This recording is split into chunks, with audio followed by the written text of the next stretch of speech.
नमस्कार श्रोते मित्र हो.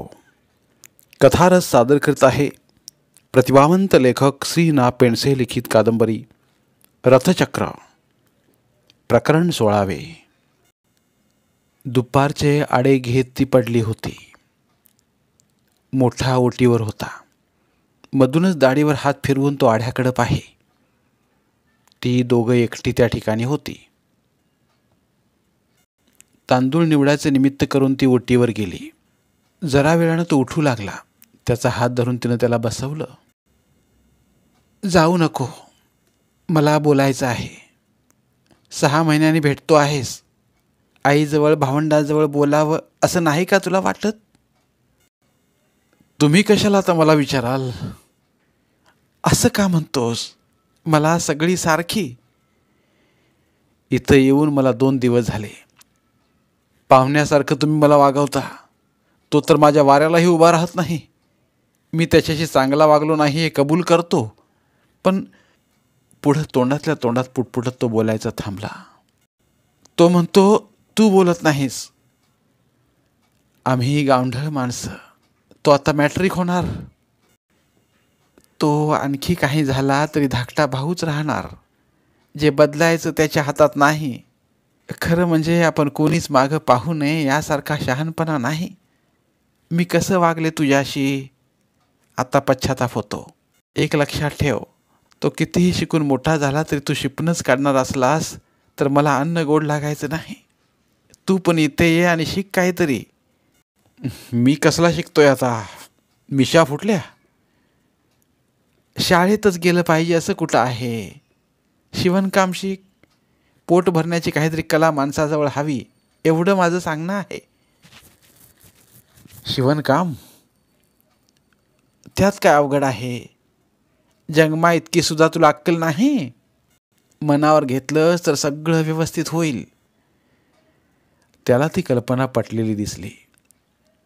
त्यानं बरेच प्रश्न विचारले. बोलणं अगदीच उपड्या घागरीवर पडलं नाही म्हणून तिला जरा बरं वाटलं.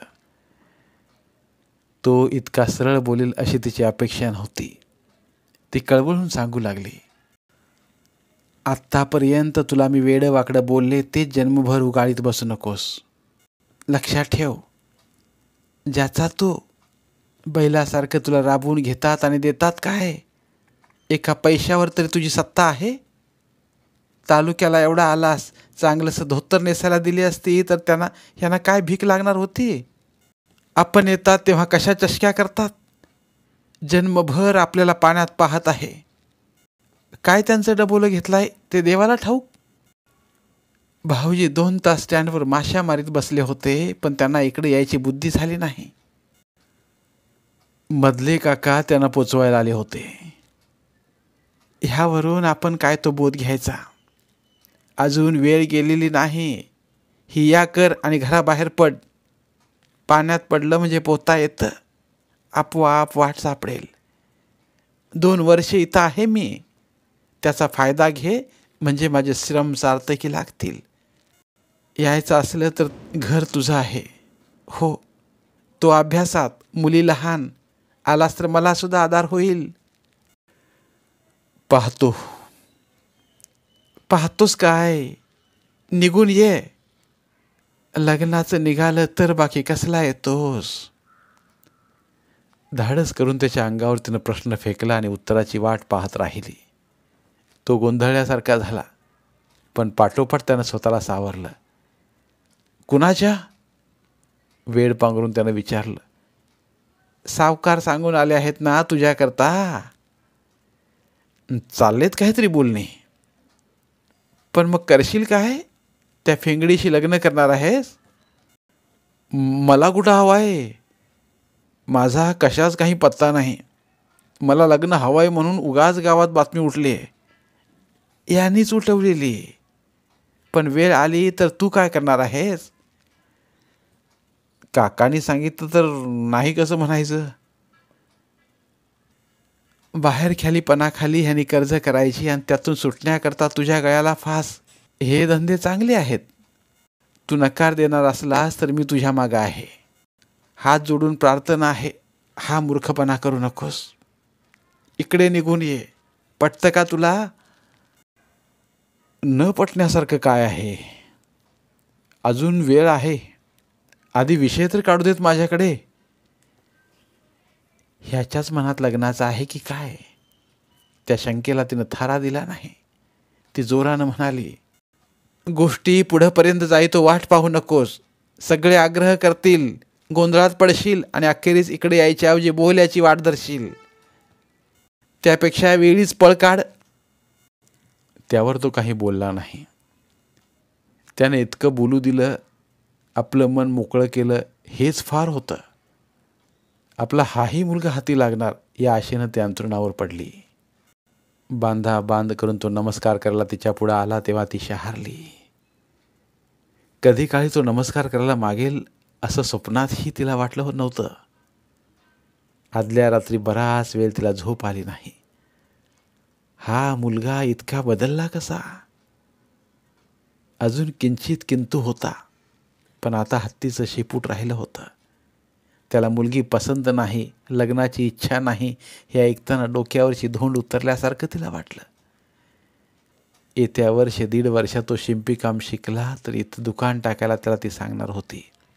मग तिला गावी जाण्याची सुद्धा गरज नव्हती. ठकीच्या ताठ्यानं ती नवऱ्याला सांगणार होती, हवं तर तुम्ही जा, आम्ही इथंच राहणार. 6 महिन्यांपूर्वी ती गावाहून आली त्यानंतर प्रथमच ती नदीवर येत होती. उजाड रखरखीत डोंगर आता हिरवेगार झाले होते. नदीचं पाणी अजून गढूळ होतं. अनोळखी ठिकाणी आल्यासारखं तिला वाटलं. ओहोट वळायला थोडा अवकाश होता. हाकेच्या अंतरावर आल्या त्या नदीकडे ती कृतज्ञतेनं पाहत होती. यावर्षी ती गावात शिरली नव्हती. मळणी झाली की लगेच आपण तालुक्याला येणार असं वाटले तिला तो म्हणाला. लग्नाचा खुंटा थोडा हलवायला हवा होता, पण आता तिला ते अवघड वाटत नव्हतं. त्याच्याबरोबर चालताना तिची त्रेधा उडत होती. मधूनच धावून त्याला गाठी, जरा वेळानं पुन्हा मागं पडे. कनवटीचा रुपया मधूनच रापून पाही. जाताना त्याच्या हातावर ठेवण्याचा तिचा विचार होता, पण नदी दिसू लागली तरी तिचा निश्चय होत नव्हता. ओढाताण करून त्याला रुपया द्यायचा आणि तो त्याच्या विड्या फुंकणार. अखेरीस तो बेत तिनं रहित केला. एका उंचवट्यावर होडीची वाट पाहत दोघं बसली. तिनं त्याच्या हातावर एक पावली ठेवली. कशाला? बुचकळ्यात पडून त्यानं विचारलं. येताना होडी करता कोणाजवळ पैसे मागत बसू नकोस. मळणी झाल्यावर मी नक्की येतोय. सगळी चौकशी करून ठेव. त्याच्या अगोदरच लग्नाचं निघालं तर? वडील आल्यावर लग्नाचं बघा म्हणून सांगणार आहे. त्याच्या अकलेचं ती कौतुक करीत राहिली. ती सबब बिनतोड होती. तेवढीच वेळ पडली तर शेजारच्या काकांना मत्तीला घे. त्यांना आपल्याकडे हल्ली कोणी विचारित नाहीत. घरात आले तर धाकटे काका तंगडं मोडणार आहेत. सांगतो आहेस काय?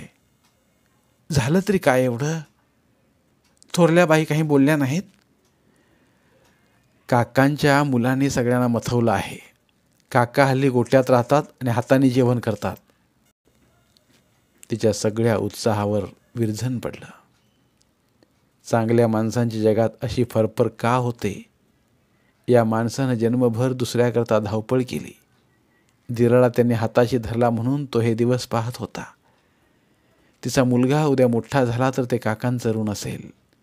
गांगरून पडल्या गलबतात कोणीतरी खिळे मारित होतं. तिकडे उदासपणे ती पाहत होती. अकस्मात तिला दत्तकाची आठवण झाली. काय रे, दत्तकाचं कुठंपर्यंत आलं? अचानक आठवण झाल्यासारखं तिने विचारलं. लोकांनी उगाच बोंब उठवली. माझ्या डोक्यात कधीच नव्हतं. तो खोटं बोलत होता, पण आज त्याला सारं माफ होतं. तिनं तो विषय थोडा बदलला. तुझं नाही म्हणत, भाऊजींचा काय विचार आहे? काका आता त्या बाईच्या काळजीत आहेत. तिचं म्हणणं तरी काय? पोटगी मागते, मधूनच पैशांचा निरोप येतो. सुगावा लागला तर काका परसाकडला पळतात. तो इतक्या सहज बोलला. त्याच्या हिशेबी फारसं काही घडलं नव्हतं. ऐकताना मधल्या दिराची रुबाबदार मूर्ती तिच्यासमोर उभी राहिली. त्याचा दरारा तिला आठवला. एकेकाचा काळ असतो हेच खरं. तसं पाहिलं तर या माणसाचं असं काय मोठंसं कर्तृत्व होतं. टोला बसला, पैसा आला, पण तो राखायची अक्कल मात्र नव्हती. विचार करता करता ती कमालीची उदास झाली. विवंचना करू लागली. ह्या घराची विटंबना तरी किती होणार आहे. अखेरीस ते तिचंही घर होतं. त्यातली माणसं तिला आवडली नाहीत तरी मातीनं तिला जखडून ठेवलं होतं.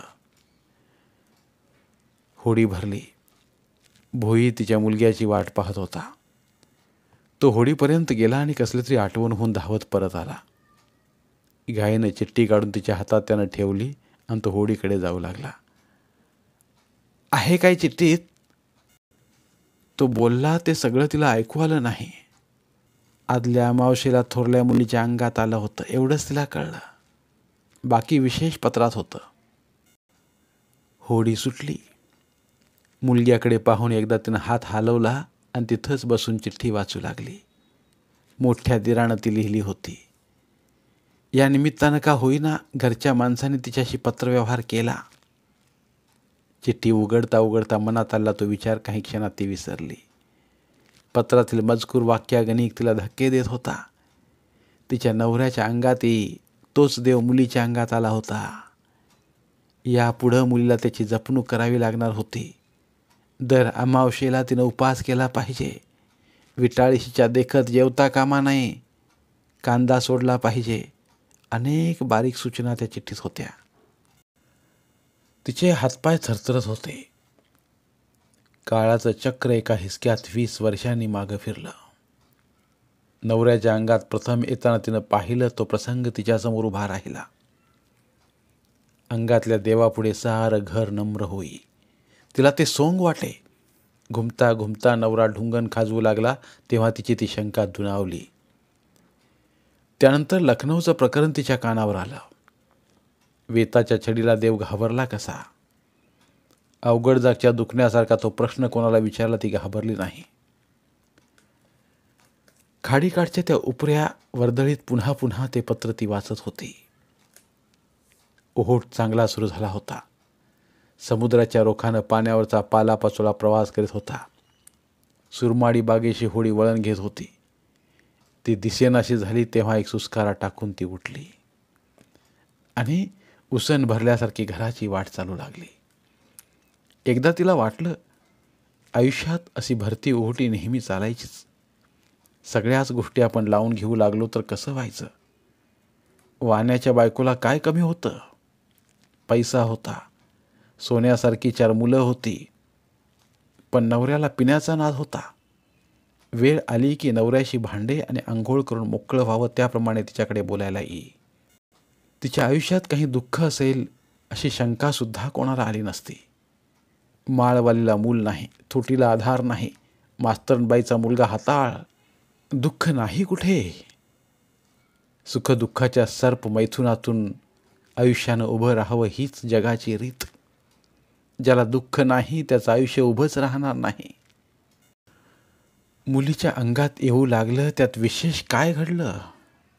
शोधायचंच म्हटलं तर अशा हव्या तेवढ्या मुली मिळतील. रोग तर नव्हे. कुठला अवयव निकामी झाला असं तर नाही. कामातून गेला मुलगा हाती लागला त्याचं काय? तो आपल्याला नमस्कार करेल अशी कल्पना तरी होती. गेल्या 6 महिन्याचं तिनं स्मरण केलं. जमा खर्चाची ती नोंद करू लागली. जमेच्या बाजूला मोठा आकडा. तिकडे कानाडोळा करून उणिवा तेवढ्या ती उगाळीत बसली होती. असं स्वतःला ती बजावीत होती, पण स्वतःला फसवण्याचा तिचा तो प्रयत्न फार वेळ टिकला नाही. आयुष्यात एकदा सुद्धा निर्भेळ सुख द्यायला परमेश्वर राजी नव्हता याची तिला चीड आली. आता हे आयुष्य असंच. आयुष्यातला होता नव्हता भोगवटा आत्याच्या घरी संपला. घर जवळ आलं तेव्हा तिची खात्री झाली काही असलं तरी मुलीच्या जातीला अंगात येणं वाईटच. त्याची वाच्यता होणार आणि अखेरीस पोरीच्या लग्नात बांधा येणार. कुठला शहाणा असली मुलगी पत्करील? नवऱ्याचं अंग कसं घुसळून निघे ते तिनं पाहिलं होतं. सगळ्या आजारावर औषधं असतात, ह्याच्यावर का नाही? तिला आठवण झाली. औषध आहे, फक्त हिंमत हवी. धीरानं नवऱ्यावर केला तोच इलाज आपण केला तर? जरा निर्दय बनावं लागेल, पण त्याला इलाज नाही. विष उतरायला अघोरी उपायच कामी येतात. घुमायला लागली की निगडीच्या काठीनं पुरला फोडून काढायची, असा निश्चय करीत ती घरी आली आणि हास्यहुश्य करीत उटीच्या पायठणीवर येऊन बसली. धाकटी मुलगी एकटीच कवड्या खेळत बसली होती. काय गो, मी येऊ का खेळायला? म्हणून तिनं तिला विचारलं. तोंड वेडावून मुलगी तिच्याकडे पाठ करून बसली. तिचा राग अजून गेला नव्हता. तिला आईबरोबर नदीवर यायचं होतं. गल्लीच्या टोकापर्यंत तिच्या मागून चालली होती. शेवटी पाठीत रट्ट्या बसला तेव्हा घरी आली. घरी येताना मुलीची तिला आठवण झाली आणि 2 पैशांच्या वड्या तिनं विकत घेतल्या. 2-3 वेळा मुलीला तिनं हाका मारल्या. शेवटी वड्यांची पुडी तिच्या अंगावर फेकली. पुस्तक वाचित मोठी बसली होती. ती उठली आणि पुडी सोडू लागली. तिला धाकटीचा विसर पडला. पुन्हा पूर्वीची चक्र सुरू झाली. पोटात कालवा कालव झाली. बिचारी पेपरमिंट खाते, तिला कल्पना तरी आहे. आणखी काही दिवसांनी तिला फोडून काढणार होती. तिनं तिला जवळ बोलावून घेतलं. तिच्या पाठीवरून हात फिरवला आणि तिच्याकडे पाहत राहिली. आई असं काय करते तिला कळेना. बऱ्याच वेळानं हळू आवाजात तिनं विचारलं.